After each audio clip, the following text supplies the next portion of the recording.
തിരിച്ചു വരുമ്പോൾ ഇടിയുണ്ടാവും നോക്കണേ.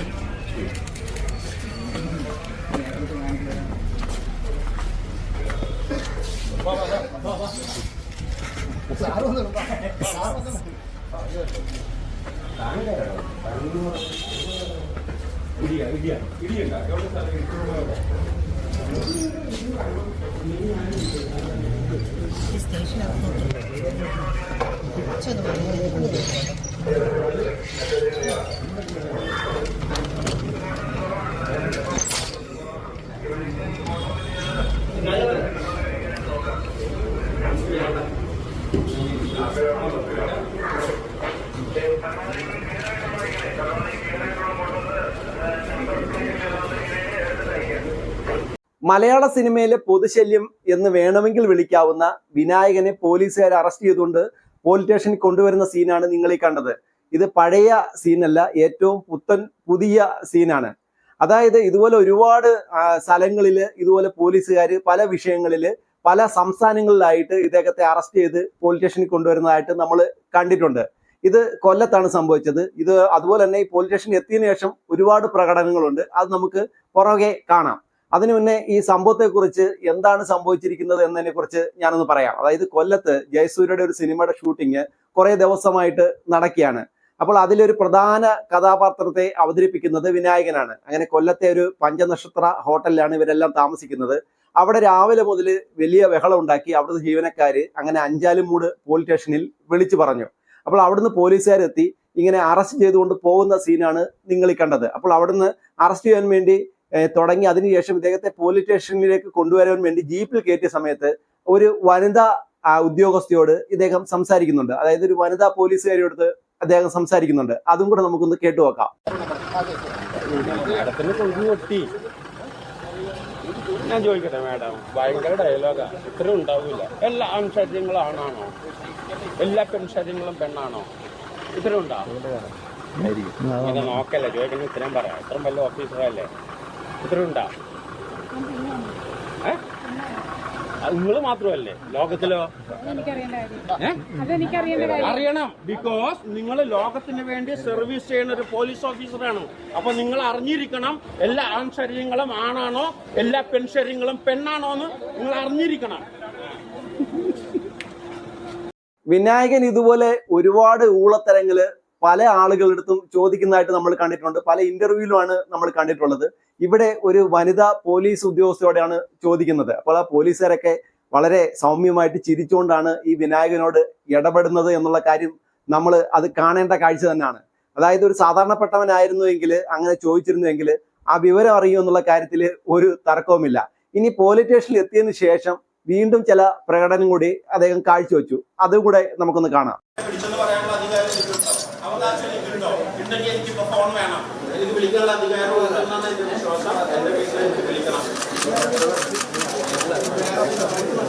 എന്നെ ഇടിച്ചിട്ടവനുണ്ട്, റാബീസ് ഹോട്ടലിൽ എന്നെ ഇടിച്ച് നിലത്തിട്ടവന ആരാന്നറിയാതെ ഞാൻ വിടൂല.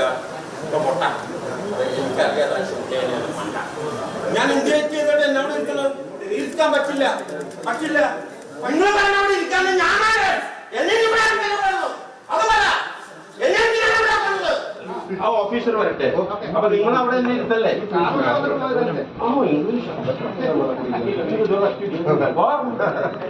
വീട്ടിലെ എനിക്കൊന്നും വേണ്ട, ഞാൻ വീട്ടിലെ കാര്യങ്ങളൊക്കെ എന്തിനാ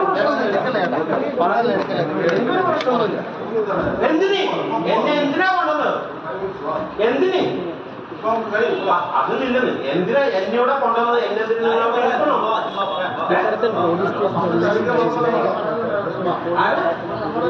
ഇവിടെ നിൽക്കേണ്ടത് ഞാൻ ആ ഓഫീസറിന്റെ മുമ്പിലല്ലേ? ഞാൻ എനിക്ക് വീട്ടിലോട്ട് വിളിച്ച് പറയാൻ പറ്റുമോ? എന്റെ പോലീസുകാരെന്നെ പിടിച്ചെന്ന് പറയാനുള്ള അധികാരം എനിക്കുണ്ടോ? അവകാശം എനിക്കുണ്ടോ? ഉണ്ടെങ്കിൽ എനിക്കിപ്പോ ഫോൺ വേണം. എനിക്ക് വിളിക്കാനുള്ള അധികാരം ഉണ്ടെന്നാണ് എന്റെ വിശ്വാസം. എന്റെ വീട്ടിൽ എനിക്ക് വിളിക്കണം.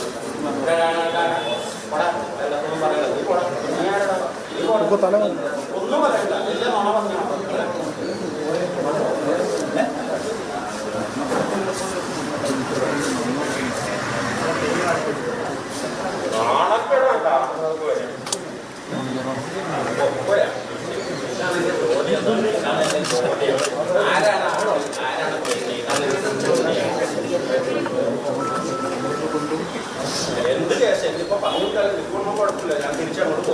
എന്നെ ഇടിച്ചിട്ടവനുണ്ട്. അതവിടെ എന്താണ് പറയാ ക്യാമറയിലുണ്ട്. അവരാരാന്നറിയാതെ ഞാനുള്ളത് അറിയാൻ പറയാം. നമ്മളെ എത്ര എന്നെ ഇടിച്ചു കൂട്ടിയാലും എനിക്കൊരു കുഴപ്പമില്ല. എന്നെ ഇടിച്ച് റാബീസ് ഹോട്ടലിൽ എന്നെ ഇടിച്ച് നിലത്തിട്ടവനെ ആരാന്നറിയാതെ ഞാൻ വിടൂല. ഇപ്പൊ പൊട്ട എനിക്കറിയാതെ മണ്ട. ഒരു കാര്യം ഉറപ്പാണ്, ആ ഹോട്ടലിൽ കിടന്ന് കച്ചട കാണിച്ച സമയത്ത് ആരോ നന്നായിട്ട് ഇദ്ദേഹത്തെ പെരുമാറിയിട്ടുണ്ട്. അതിനെക്കുറിച്ചാണ് ഇദ്ദേഹം പറയുന്നത്. ആരോ എന്നെ ഇടിച്ചു, അവനെ കണ്ടെത്തിയതിനു ശേഷം മാത്രമേ ഞാൻ ഈ പോലീസ് സ്റ്റേഷൻ വിട്ടു പോകത്തുള്ളൂ എന്നാണ് പറയുന്നത്. അപ്പോൾ പോലീസുകാരെ ഭീഷണിപ്പെടുത്തുന്ന രീതിയിലുള്ള എല്ലാ കാര്യങ്ങളും ആ പോലീസ് സ്റ്റേഷനിൽ ചെയ്യുന്നുണ്ട്. അപ്പോൾ നമ്മൾ പോലീസുകാരുടെ മുഖഭാവം ഒന്ന് ശ്രദ്ധിക്കണം. വളരെ ഹാസ്യത്തോടെ, വളരെ ചിരിയോടുകൂടി അവരാ കാര്യത്തെയൊക്കെ സമീപിക്കുകയാണ്. അപ്പോൾ ഈ ഒരു വിനായകൻ എന്ന് പറയുന്ന ഈ ഒരു വ്യക്തി ആദ്യമായിട്ടല്ല ഇത്തരം ഒരു പ്രകടനം കാഴ്ചവെക്കുന്നത്. അങ്ങ് ആന്ധ്രയിൽ ഒരു പ്രാവശ്യം നമ്മൾ കണ്ടതാണ്, അതുപോലെ തന്നെ ഗോവയിൽ കണ്ടതാണ്, അതുപോലെ കേരളത്തിൽ വിവിധ പോലീസ് സ്റ്റേഷനിലായിട്ട് ഇത്തരം ഒരുപാട് പ്രകടനങ്ങൾ ഇദ്ദേഹം കാഴ്ചവെച്ചതാണ്. അതോടൊപ്പം തന്നെ കഴിഞ്ഞിടയ്ക്ക് ഒരു ഫ്ളാറ്റിൽ തുണിയൊക്കെ പറിച്ചുകൊണ്ട് ഇദ്ദേഹം വലിയൊരു പ്രകടനം കാഴ്ചവെച്ചു. അത് സോഷ്യൽ മീഡിയയിൽ വലിയ ഹിറ്റായിരുന്നു.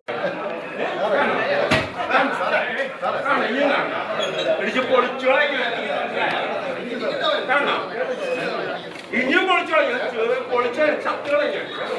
ഞാൻ ഒരു തെറ്റും ചെയ്തല്ല. എന്റെ മേക്കപ്പ് മാനെ പിടിച്ചിട്ട് അറസ്റ്റ് ചെയ്യാനാണ്. എന്റെ പാവം മേക്കപ്പ് മാനാണ്. എന്റെ പാവം മേക്കപ്പ് മാനാണ്. ഞാനിവിടെ കംപ്ലൈന്റ് ചെയ്യാൻ വന്നവനാണ്. കംപ്ലൈന്റ് എന്നെ ഇടിച്ചവൻ ആ ഹോട്ടലിൽ കിടക്കനാണ്. അവരെ നിങ്ങൾക്ക് പിടിക്കാൻ പറ്റാതെ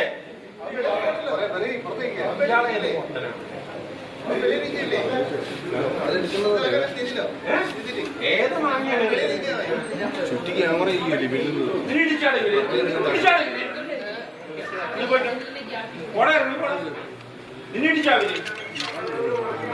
ഒരു കാര്യത്തില് വലിയ കഷ്ടമുണ്ട്. ഇവനെ പോലുള്ള ഒരു പൊതുശല്യത്തെയൊക്കെ പോലീസുകാർക്ക് സാറേന്ന് വിളിക്കേണ്ടി വരുന്ന ഒരു ഗതികേട് നമ്മളൊന്ന് ആലോചിച്ച് നോക്കണം. പോലീസുകാർ വളരെ സൗമ്യമായിട്ടാണ് ഇദ്ദേഹത്തോട് പെരുമാറുന്നത്. ഇദ്ദേഹം ഇതുപോലുള്ള ഒരുപാട് പ്രകടനങ്ങൾ പലപ്പോഴും കാണിച്ചിട്ടുണ്ട്. വെറുതെ പുലിവാല് പിടിക്കണ്ട എന്നുള്ള ഉദ്ദേശത്തോടു കൂടിയാണ് പോലീസുകാർ ഇത്ര സൗമ്യമായിട്ട് പെരുമാറുന്നത് എന്നുള്ള കാര്യത്തിൽ നമുക്ക് വ്യക്തതയുണ്ട്. ഇവിടെ എടുത്തു പറയേണ്ട ഒരു കാര്യമുണ്ട്. അതായത് വിനായകൻ ഈ കൊല്ലം പോലീസ് സ്റ്റേഷനിൽ ഏകദേശം 3-4 മണിക്കൂർ അവിടെ ഇരുന്നു. പോലീസുകാര് സ്വന്തം ജാമ്യത്തിൽ വിടാം എന്ന് പറഞ്ഞിട്ട് പോലും ഇദ്ദേഹം ഇങ്ങനെ മനഃപൂർവ്വമായിട്ട് ഇതിനകത്തിരുന്ന് വലിയ കച്ചടയുണ്ടാക്കി. അപ്പോൾ ഈ ഹോട്ടലിൽ വലിയ കച്ചടയുണ്ടാക്കി ആരാണ്ട് നല്ല ഇടി കൊടുത്തു. അപ്പോൾ ആ ഒരു ഇടിയും ബഹളത്തെ തുടർന്നാണ് ഈ പോലീസ് സ്റ്റേഷനിൽ എത്തിയത്. ഇവിടെയും വലിയ ബഹളങ്ങൾ ഉണ്ടാക്കി, പോലീസുകാരെ ഭീഷണിപ്പെടുത്തി, ചീത്ത വിളിച്ചു, എല്ലാ കാര്യങ്ങളും ചെയ്തു. പിന്നീട് ഇദ്ദേഹത്തിന്റെ സുഹൃത്തുക്കളെത്തി ഇദ്ദേഹത്തെ സ്റ്റേഷൻ ജാമ്യത്തിൽ വിടുകയാണ് ഉണ്ടായത്. ഞാൻ മനസ്സിലാക്കുന്ന ഒരു കാര്യമുണ്ട്. അതായത് വിനായകന് പൊതു ഇടങ്ങളില് പൊതുജനങ്ങൾക്ക് ശല്യമുണ്ടാക്കുന്ന രീതിയിൽ ഒരുപാട് കച്ചടകൾ ഉണ്ടാക്കിയിട്ടുണ്ട്. പോലീസ് സ്റ്റേഷന്റെ ഉള്ളിലും ഇതുപോലെ ഒരുപാട് കച്ചടകൾ ഉണ്ടാക്കിയിട്ടുണ്ട്. എന്നാൽ ഒരു ദിവസം പോലും ഇദ്ദേഹത്തെ ജയിലിൽ കിടത്തുവാൻ വേണ്ടി ആരും തയ്യാറായിട്ടില്ല. അതായത് ഇദ്ദേഹത്തെ സപ്പോർട്ട് ചെയ്യാൻ വെളിയിൽ ധാരാളമായിട്ട് ആളുകളുണ്ട്. അപ്പോൾ വെറുതെ പുലിവാല് പിടിക്കണ്ട എന്നുള്ള രീതിയിൽ പോലീസുകാർ വലിയ ആക്ഷൻ എടുക്കത്തില്ല. അത് ഇദ്ദേഹത്തിന് നല്ലൊരു ഏളുതരമായിരിക്കുകയാണ്.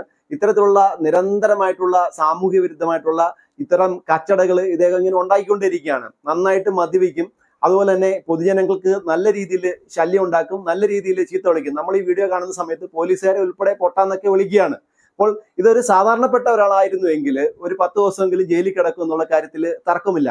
ഇദ്ദേഹത്തെ ഇങ്ങനെ സംരക്ഷിക്കുന്നതിന്റെ ഉദ്ദേശം എന്താണെന്ന് എനിക്ക് ഒട്ടും ആലോചിച്ചിട്ട് പിടികിട്ടുന്നില്ല. പ്രേക്ഷകരായിട്ടുള്ള നിങ്ങൾ ഇദ്ദേഹത്തിന്റെ ഈ പ്രവൃത്തിയെ എങ്ങനെയാണ് നോക്കിക്കാണുന്നത്? ഇദ്ദേഹത്തിന് തക്കതായിട്ടുള്ളൊരു ശിക്ഷ ലഭിച്ച് ഒരു 10 ദിവസമെങ്കിലും അകത്ത് കിടക്കണമെന്ന് നിങ്ങൾ ആഗ്രഹിക്കുന്നുണ്ടോ?